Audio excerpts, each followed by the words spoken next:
Today we're going to talk about where my empire started. Almost 30 years ago. This month I'm going into my 30th year. And we bought the building across the street, which was the post office. And we've done a blog on the history of post offices. So this is on one of our blogs. I think it's episode 56. But it's got the whole entire history of the post offices here in Havre de Grace. So what we're going to do today is talk about a building on the corner of Franklin and Union Avenue. And the post offices have been continuous in Havre de Grace since August of 1789. So one thing I want to talk about is the lot across the street at the corner of Franklin and Union.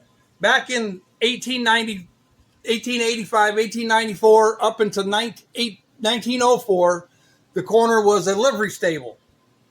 But in 1907, Abraham McCombs bought the lot. And I have the deed here.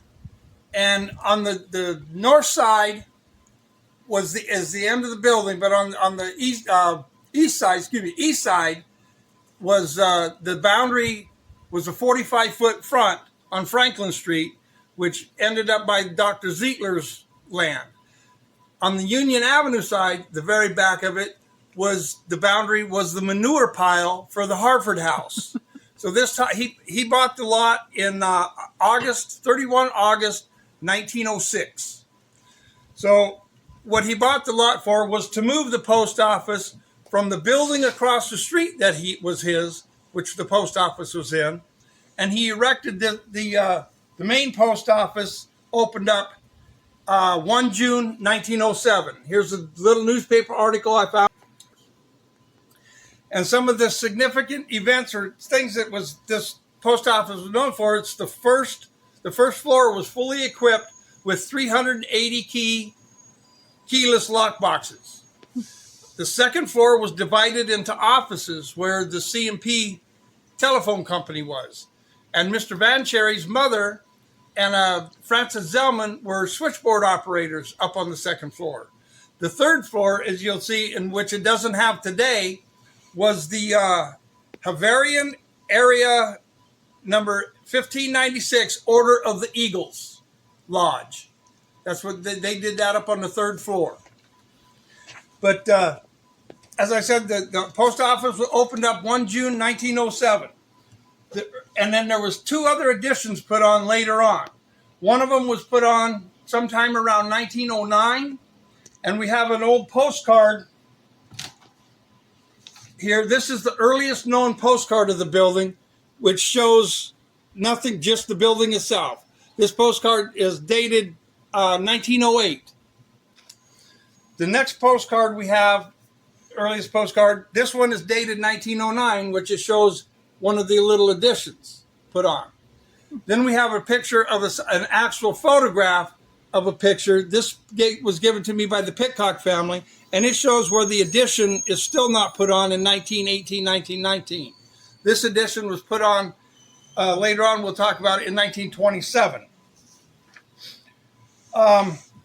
Like I said, where I get a lot of my information from is old newspapers and old phone books. So if anybody has any old phone books dating back into the 20s and 30s, or newspapers, especially from the 20s, because we don't have much from that era, I would love to get them and scan them in. But on the second floor, we say the C&P telephone company. So we have ads from the old newspapers. And we'll have better copies of these on our blog as we go. And then there was an old article about the C&P when they moved up onto the second floor. It was made into offices. And then later on, when they decided to leave and go over to Stoke Street, then they had for rent, the old C&P offices off of the second floor. And then since it's a government building, the government come in and allowed the McCombs, William Combs, which was Abraham McCombs' son, to continue the post office. And here's a little article where they allowed him to go from 1927, when the post office quit, and moved up in 1936 to Union Avenue. just another block away. But this is where they allowed them to continue it. But they also had to add, make a little larger quarter spot on there. That's when the second edition went on in the building. And then I found a letter to the editor in a newspaper back in the 1930s of a lady complained to the editor, or just complaining about all the litter from junk mail that was just thrown in on Franklin Street. It's a pretty cool little read, though. And then later on, when the other addition was built on, there's a beam. I was always told there was a beam up in the ceiling of one it says McCombs and Brown. And I actually have a photo of the McCombs and Brown beam, but here's where the post office is later being converted into offices. The main floor of it is being converted into offices. 5 on the west side, 7 on the east side. Wow. And in 1947, there was a span of 36 to 47 that I didn't know much about. But as far as I can tell right now, Olin Mills' photo was in there. And in 47, Dean Pershing opened up Pershing Studio, and that's what everybody remembers it at. And here's one photo of the corner of it with the Pershing Studio sign out front on Franklin Street. And then in some of the apartments that we have upstairs, we know that there was a chiropodist in one of the offices, but a gentleman, Rogemere, that lived up in there and came out of one of the phone books. And that's the only person that I know besides the Josephs family lived up in there in the 40s. Silverstein. They're Silverstein, I'm sorry. They owned Joseph's department store. The Silverstein family lived up there. And then in 1972, the building had a fire on the second floor. And it burnt the building up pretty good. It totally gutted it. It started on the second floor and it burned up into the third floor. And these are some of the pictures of the firemen putting the fire out. And then we have a picture also of it being boarded up later on. And in 1979, Mr. Trout, Mr. Schaefer, and Mr. Murray bought the building. And then in the 1980s, Mr. Trout and Mr. Schaefer and all them, they said the article, burned out building bought to be restored. But they never restored it fully because the third floor was never put back on. But Mr. Trout, he bought out Mr. Schaefer and Mr. Murray and built everything into apartments and businesses. And one of the little things that I still have down in the basement, Mr. Trout put in there, he December 24, 1979, he wrote, "Trout, you will never get out of here alive." And he dated it. And then in 1985, when he started really rebuilding it and getting it built up, he said, "You might be alive, but you haven't gotten out yet." Then in 2004, when I bought the building, I said, "Trouty's still alive, but George may not get out alive." So I'm going to keep the building till I'm gone. But here's a picture of the building when it was boarded up. And we'll have better pictures of it. And then here's some of the pictures of the sayings that Mr. Trout wrote down on in the bottom. Now, many of the businesses that were in the building was after it was rebuilt, the first business that came into it was Bayside Videos. And I just messed up my papers. Bayside Video came in, and we have a picture of the corner of that building. And I had a picture of it right here. Maybe I left it in my main binder.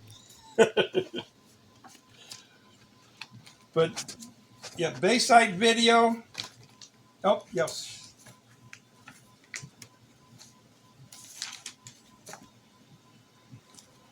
Bayside Videos. And then it became Creations Hair Salon.